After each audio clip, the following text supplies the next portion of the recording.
Hello, 1 2 3, testing 1 2 3. We live. Okay, I got some actual content today because this one I actually have confidence in what I'm saying because I do realize that making opinions about things I've not experienced is pretty well anyway. This one I actually have experience with, so I can speak on some authority on what it's like to do agently AI coding and whether or not I should speak on it or not. I think I should because I don't think actually that many people are good at it yet, from what I can gather from the circles of people I know, unless you are knees deep in this kind of field and you are actively working for a company that actively is already integrating AI coding, which are out there for sure. I don't know how many people want to care to watch it. But anyway, this is for my own good. Summarizing, consolidating, especially when things are moving this rapidly, is almost a vital thing. Otherwise, it's hard to internalize everything. But here's what I learned. AI excels at scaffolding. What's scaffolding? Scaffolding is like, shit, I need to have a storage system for all these view objects. Bam. AI's got it for you. You don't have to type out object, property, string, title, date. That's done. Over. After you do that like 10 times in a row, you realize how stupid that is to do it again and again. AI will take care of it. Certain patterns that are cumbersome for humans to implement but are really repeated software. What? Yeah, okay, right. Repeated. I'll say, okay. Tied in with scaffolding, right? So, I mean, things like saving and loading, animations, common UI patterns like a table view. You don't have to sweat it anymore. The AI will just shit out top tier robust code. But don't bother coding this stuff. You don't need to. Maybe you should understand how it works, maybe. But I learned all this stuff and it's pretty obsolete now. So anyway, but what it is poor at, what it hasn't seen. Synthesis. Unique, interesting design combinations it hasn't seen before.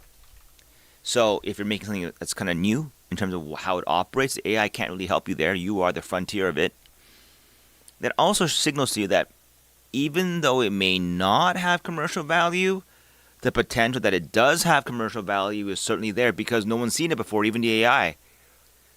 So if what you're making is like being shot out by the AI at high speeds, you can be pretty sure what you're making has already been done before. All right? So large changes that require awareness across complex models. Okay, right. So I had this problem. If you're confused about what you're making, you're calling the same thing in different names, the AI gets confused with you. And holy shit, you make a large change that has a lot of fuzziness in it, the AI starts pooping out shit for you, and you get lost in poop land.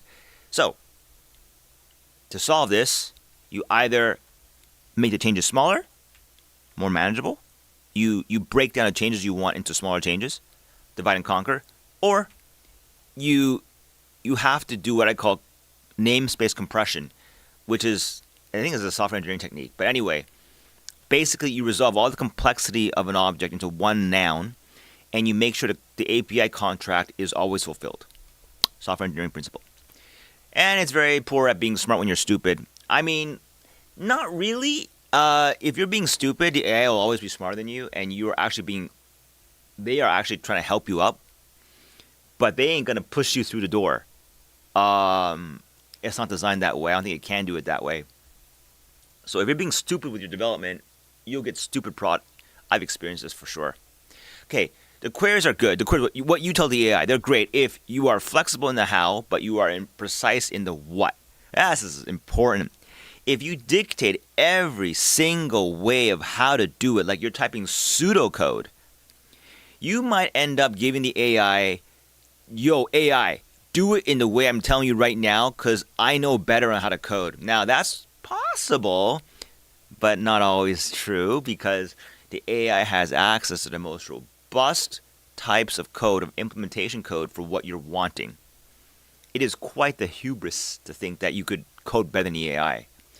So, you're flexible. You never tell the AI how it should be done, but you are precise in the what. I want it to save, and when the user cancels it, I want to abort there. Like if you're very precise about the edge cases, they'll bring it up to you too. The AI is programmed to deliver the edge cases back to you, and it will provide a default implementation. But being aware of the edge cases, specifying what's to be done with edge cases, understanding what happens is crucial. And if you have all the what's defined, I also realize the AI executes your query extremely fast because it has less to compute. It has less to figure out. The more fuzzy you are in the what, now do it in some way that you think is right. It takes longer. And what you get back, you may not like. Okay, compressed language, this is huge. Okay, so when I say compressed language, right, this is an AI word, by the way. You can make this into like, well, what it really is you define a certain set of patterns under one common name, and you make sure all the patterns that are similar to that are following the same name, and if they're not the same, well, you should compress them down to behave the same and abstract them to one object that is used across multiple models with the same. That's a long fucking way to describe compressed language. But that's what you do in queries. You make sure you're consistent. When I say something like, I don't know, let's give me a word like platonic love. That is one hell of a thing to unpack. But because we're all agreeing on what that means, hopefully, then higher level discussions can be had about the dynamics of it. So it's the same thing. You got in whatever the hell you're making, hopefully there's something that has sufficient complexity that it can be abstracted into a single noun or object, and then more complexity can be built on top of it, creating a Mandelbrot fractal of complexity, which is what a good app or game is always about anyway.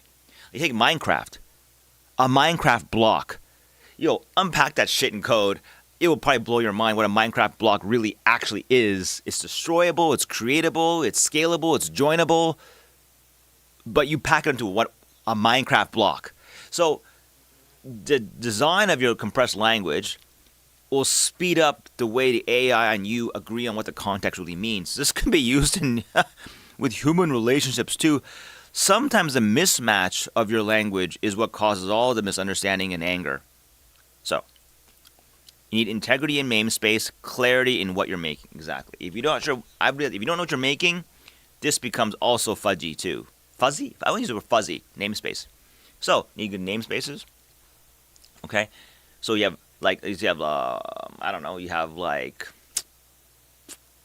tree list view, tree group list view. You make sure they're understandable to you and the AI.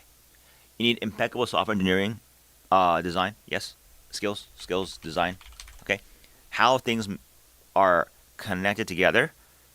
Aware of the design patterns, factory designs, and those are really important. Those don't go away. Because AI will implement them for you. Being aware of what the AI implemented for you is great too. It gives you, you're trying to share context. The idea here is the AI has an idea of what it is. You have an idea of what it is. The less difference between them, the better. And how can you do this if you don't understand how the AI is thinking? The AI is trying to do software design. You have no clue how software is designed. There's no way you can make it work. Because you don't even speak it's like talking to someone in Chinese and you don't even speak Chinese. Like, you're going to be confused everywhere. So anyway, so now you don't have to type manual code unless you're extremely pedantic and about how, right, exactly. So I haven't even run into these cases. The AI understands almost any case you want. But there are some very strange cases where you want to jump in and be a bit manual with it. Although, to be honest, I think it's just really saving you time. Because let's say you want to change a number from 5 to 6 or 6 to 10, you're tweaking. You don't tell the AI every time change from 6 to 10. Like that's just wasting their resources. So like sometimes you do.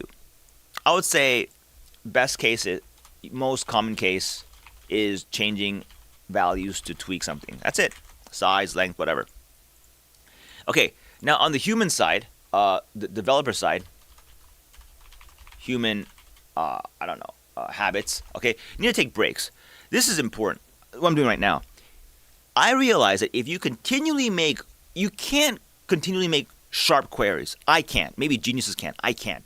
The reason why is querying the model, implementing a change, now your software has evolved and changed. You have to now absorb that change and remodel your context and be aware of how it's grown in functionality, but also the complexity may have increased. Now, if you're able to increase the functionality, but not increase the complexity of it, that's a huge win.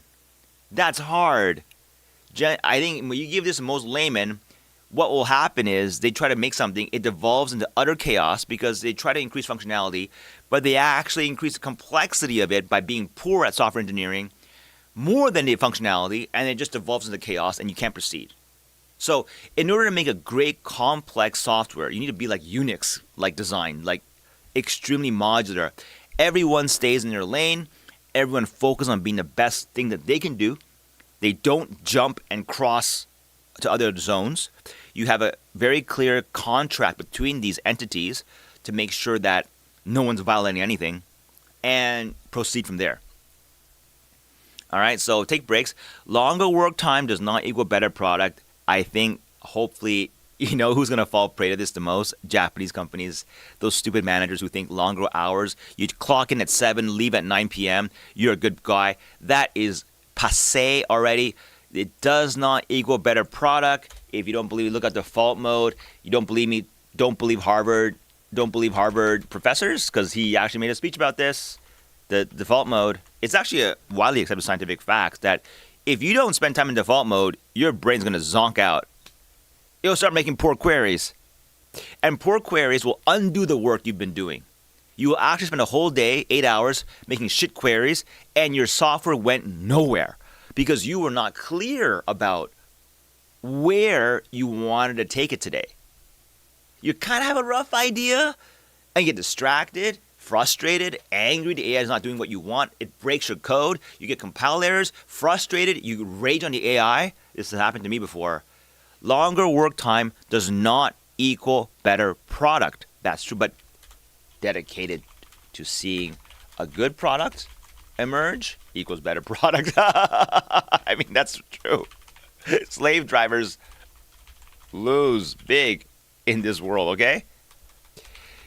If you are working for a software company and you have a slave driver, get out. Get out. That's retarded. That the company has poor value systems, all right? Any smart company these days will never equate long work time with better product. But you should be at the office.